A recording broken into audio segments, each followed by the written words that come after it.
Hello and welcome to Barnabas Junction. This is 2019 and yes, it's April. It's already April. Where's time gone? Where has time gone? I've not done a layout update at all since just before Christmas. I'm quite shocked how the months are flying by. Been really busy with things beyond the layout, obviously in my own life, with things going on. So layout's taken a bit of a back scene, but there's still been things going on, not just with the layout, but with other events and other activities that I've been involved in. More about that in other videos coming soon. So 2019, I did say there's lots of plans here for Barnabas Junction. A few of them have already been taking place and I've been working on those, but not much. It's been quite cold up here, and with other things that I've been doing, I've not had a chance to really do that much, so this video will be quite short and sweet. We've got a few new additions to the layout, just some small minor ones. Got one just there, and I'll take it for a closer look in a moment, and a few items just here behind me, which I've picked up, some cheap second-hand stock, and I'll take you in for a closer look at them in a moment or so. So I'll flip the camera around and I'll show you what I've been up to.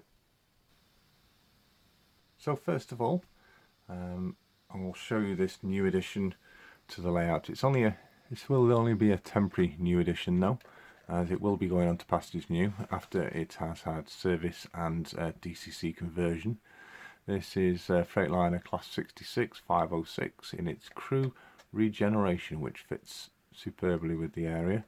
Now, all of you may know that Valleybrook is Freightliner orientated layout, and that's where this will be going on to after it's had its servicing. You'll also notice this is quite heavily weathered, quite well weathered actually, and petrol fuel tank spillage there, and it's quite good. I'm quite impressed with the weathering on this. You'll also notice it's labelled up as a rail track Freightliner, which will suit very good with Valleybrook also. It's not yet DCC, so I'll be converting it for Stuart with a harness ready for him to put a decoder in it also. So that's a kind of like a temporary new addition here at the layout. Before I show you any other new additions, I will show you about changes or additions we got right in front of you. So first of all, we now have some information signs on the platforms. We have quite a few of them about. There's another one just up there, without going out to focus, and if you look carefully, just beyond the Voyager in the distance, you might just see that there are some also on the far platform. One there, and wait for it to go their focus, and another one just there, and there is another one at the other end also. But the main thing I've been working on is this platform here.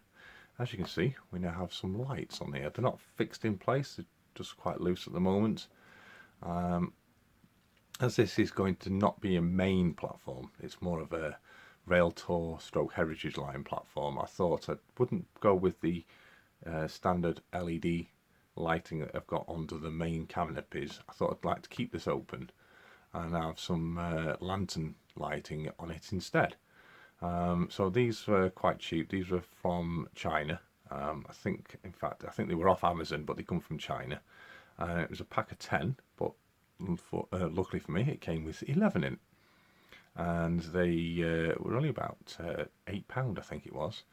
I've not yet connected them up, as they are only 3 volt, and they didn't come with any resistors. But thank you very much to Chris Bauer of Westall Wagon Works. During a recent visit with him, he has given me quite a large sum of resistors, so I can now get them connected up. I do believe these are 1K resistors, so I'll be getting these wired up as soon as possible and getting these connected to the accessory lighting bus wire, which is for the platform lights. The platform information signs also, I do have a few extras just here, and I'll just grab them. These are from eBay, and these are from eBay seller Dusty Loin Flower. Just put them there. There we go. And they're not high definition images. They are a little blurred, but they're perfect for just viewing. It's all different ones that you can get. Information, timetables, things like that. But what I've done is, because these are obviously platforms off both sides, what I've done is I've got like two. I've taken the legs off one of them, and because the blank on the back, and then stuck the other one at the back, so we've got them on both sides. So when you come to do like track cams, you'll see them on the opposite side as well. Still got another 4 there. Not sure whereabouts I'm going to be putting them, but I'm sure I'll find somewhere soon. But they're great little things, and they do look the part. So going on to talking about track cam videoing, after seeing fantastic track cam video by Dragon Junction, Alan at Dragon Junction, he recently got himself one of these. It's an SQ13. It's a mini camera, and looking from the videos he's produced using this, I thought that's actually quite good. Might just invest in one myself. Some of you might have known I did originally have a Polaroid Cube, but I'm beginning to have some issues with that, so that went on to Past New, and got myself one of these instead. I think this was about £13 off Amazon. It's HD, as it says there, and it's a good quality HD as well. Super wide angle lens, and it does come with a slot for a memory card. But the great thing about this is it's so easy to control via mobile device, smartphone or tablet, and the visual effect on it is absolutely brilliant. You don't get with this, unlike I did with the Polaroid Cube, you don't get the LED flickering when you're coming along. You can see with LED lighting on the camera, it kind of flickers because of the megahertz of the LEDs. But with this, don't get any of it. So I'm quite impressed with that. So look out for some new track cam videos coming very soon, because I've not done any for a long time, and now I've got this, I'm just eager to get it tested out really well and show you some great videos with it. So thank you to Al at Dragon Junction for showing and displaying the one he got. So we'll go back to the platforms again. As you can see, I do have the lights going all the way along and all the way down to there, last one being just before the top. But you'll also notice got some of these. These are Metcalf wooden benches, quite fiddly to put together, but they do come with a little jig to assist with the build, so that did help out considerably. Just super glued together. There are a number of them dotted about, and we've got 4 of the single benches on this platform here. But if you look just there, we do have a double. I'll just reach over. There we go, a double one, which I've just stuck in there for the time being, and it's not going to stay on that platform, I don't think. So I'm not sure where it'll end up, but maybe we'll find somewhere else for it. So I want some more modern benches on those platforms. Okay, so now I'll move you on to the next things I've been working on. Okay, so the next thing I've been working on is, you may, if you remember this area well, you may notice that we now have a few trees on the layout just around this signal box, which I'm not sure whether they're going to stay there as yet, because the view of the signalman can't see the point work very well. But these trees here, they're only plastic trees. They are these. This is the original state that they come in, and as you can see, they are very plasticky, but they are quite detailed. Quite impressed for trees that are made out of actual plastic. So we've got some larger ones, and as you can see there, we do have also some smaller ones. Now, you may be thinking, well, that's not brown. No, that's because what I've done is to take away this black plastic sheen, and I'll show you on those ones as well. You'll see on them as well, and also there are some up at the top there by the car park. What I've done is I coated them in PVA, all the bushy bits on both of them, coated it all in PVA, and then got some scatter, just like that there, and just basically dipped it in, brushed them around, sprinkled them over, knocked it off, left them to dry, and as you can see, they do look much different. So they've taken away that plastic green sheen away from the bush and given it a more earthy style tree look. What also I have done in this area, as mentioned in the previous layout update of the last one of 2018, I've now also put a lot of undergrowth around this pillar to hide it. I do think it just needs a bit more, but it's coming along very good. I'll also show you that we have some workers there, so just put them there just to see how these figures are. It's some of the first figures that have gone onto the layout, and as you can see, all workmen lying down on the job. And we also have the Oxford Die-Cast railroader there, or road railer as they call it. So they're working on the line there to fix some track repairs. And talking of track repairs, one thing I did have to do, and this was courtesy of advice that was spotted from Pennyhill Junction and Tim at Scrapline, saying about this bend when I first put it in. Put it back in when I did all this ballasting. That curve was a little bit tight, and I didn't think it was, because my class 66s went round it no problem, but class 37s wouldn't. The twist of the bogies would not go far enough, and the bogies were popping off, and I was getting quite irate over them. So unfortunately I had to take up the ballast, as you can see.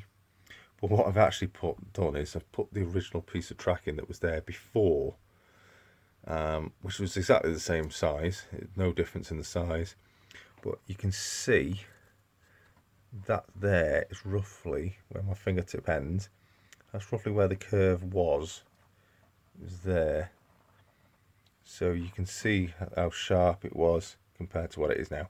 And just by doing that simple fix, putting back a not so tight curving, has fixed all the issues, and all trains now operate perfectly fine through it.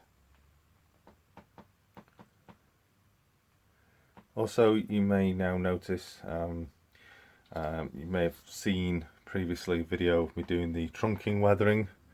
I know I mentioned it in the last update of 2018 that I'd done the weathering of the cable trunking there, and then in the little video I did, which I'll post a link up if I remember, I did the remainder.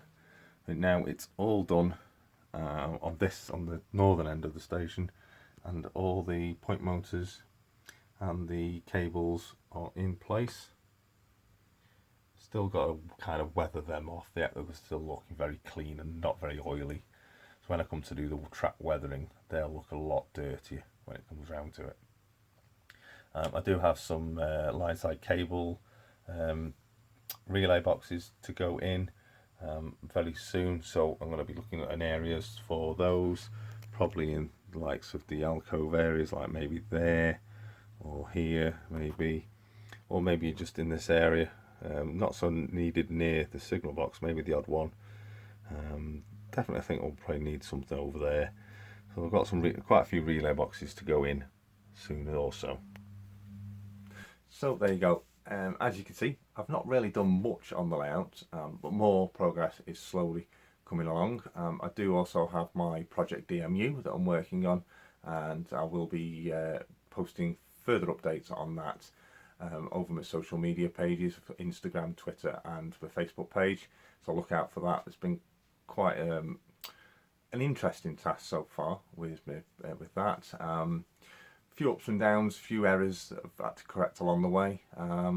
So if you haven't seen it at the moment, how it's going, check out Instagram, Facebook and Twitter, Barnabas Junction, and you'll see the progress updates of how that has gone on. And I'm not giving any secrets away yet on what it's going to end up looking like, but it's getting to the point where now updates may just kind of slow down a little, because it's getting to their time where you'll get to see what it's going to be. So I want to do that as a bit of a surprise, so look out for that in the future. So I did say a few other additional additions to the layout, as well as the 66, the temporary edition.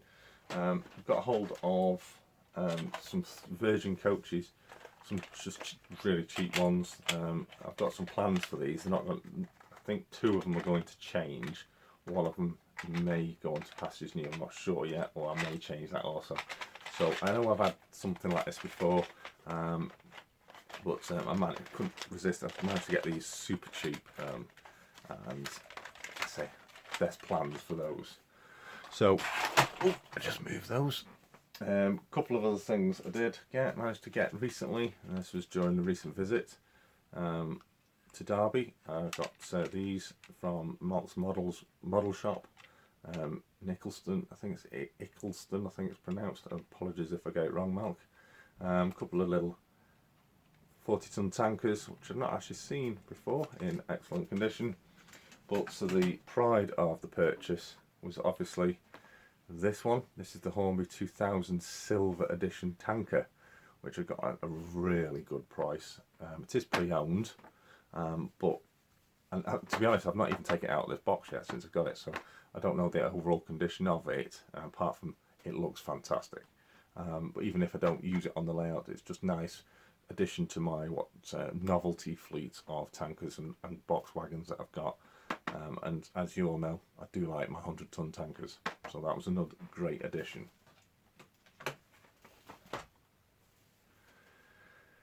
So for Barnabas Junction layout update, that is about it. So thank you very much for joining me. 2019 has got off to a very busy start. Things have thankfully quieted down a little just now, and the next thing I've got is for myself is at June the 8th at the All Change charity event here at Crewe Locomotive Services next to the railway station. If any of you are looking at tenner there, I look forward to seeing you there. It is an all ticket venue, so if you haven't got your ticket yet, please get one as soon as possible, because they're selling out very fast. There's not many left. So for me, thank you very much for following me. Thank you very much for subscribing. Remember, if you aren't a subscriber already, please remember to hit the subscribe button to receive future updates of here at Barnabas Junction. And obviously, if you want to be notified straight away of any future uploads to my channel, make sure that you click that bell button also next to the subscribe. So for now, thank you very much for tuning in. Thank you very much for watching the video. So until next time, here from Barnabas Junction, thank you. Bye bye.